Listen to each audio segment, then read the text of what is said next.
propósito da comemoração em que o mundo inteiro fará da Reforma Protestante pelos 494 anos, eu quero trazer uma reflexão sobre graça e salvação nas 95 teses de Lutero. Lutero afixou as 95 teses na porta da Catedral de Wittenberg para convidar o povo a refletir sobre o que estava acontecendo com a igreja naquele período. A igreja e o clero vendia indulgências, isto é, vendia perdão, vendia expiação, como detentores, como senhores do perdão para os pecados. E Lutero, um homem inteligente, sábio, um padre estudioso, professor de arte e de línguas, estudando a palavra, lendo a Bíblia, descobriu que o povo estava sendo enganado pela igreja e pelo clero. Corajosamente traz o povo, e aí o que ele faz? Ele deflagra a Reforma Protestante. A partir daí, ele começa a trabalhar questões sérias, bíblicas, que o povo não tinha conhecimento, porque o clero detinha isso em suas mãos e negociava, vendia, dava, fazia como bem queria com o povo. E eu quero trazer isto, lembrando que nós, os protestantes, cremos nos 5 princípios fundamentais de sustentação da reforma. Quero trazê-los aqui para lembrar. Primeiro, somente a Escritura. Segundo, somente Cristo. Somente a fé. Somente a graça. E glória somente a Deus. Lutero resgata isto, tratando destas questões.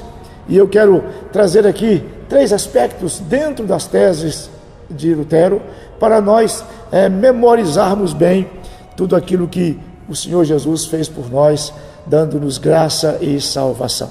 O primeiro aspecto que quero trazer é que sem arrependimento não há remissão de pecado. Jesus, a caminho, encontra com os 2 discípulos indo a caminho de Emaús, e lembrando de palavras ditas a respeito dele, dizia que em nome dele, de Jesus, se pregaria arrependimento para os pecados. O escritor da carta aos Hebreus, ajudando os hebreus que vinham de uma experiência de sacrifício no templo, diz que sem derramamento de sangue não há remissão de pecado. E o escritor da carta aos Hebreus lembra aos hebreus que esse derramamento de sangue é o sangue de Cristo. Por isso, nós, os cristãos, devemos ser diligentes, devemos ser dedicados, devemos ser consagrados no estudo e no conhecimento das Escrituras, na aplicação da fé, na crença em Cristo, na dependência da graça e na glória dada somente a Deus. O segundo aspecto que quero trazer é que sem os méritos de Cristo não há remissão de pecados. Sem o derramamento de sangue de Cristo não há remissão de pecados, e sem os méritos de Cristo não há remissão de pecados.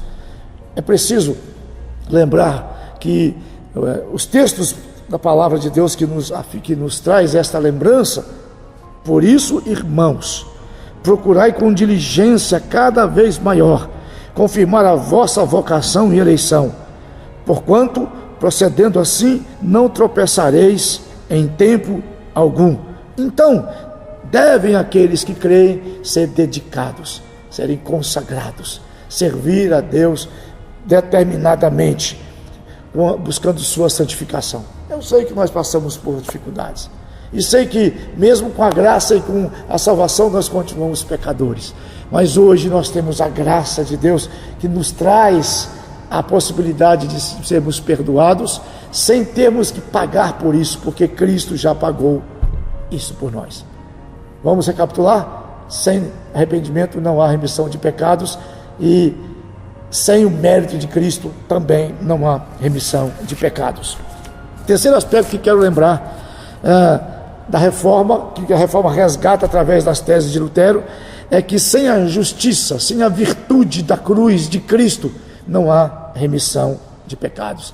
Devem aqueles que creem voltar-se à cruz de Cristo, buscar na cruz de Cristo, na obra que Cristo realizou na cruz, a remissão para os seus pecados.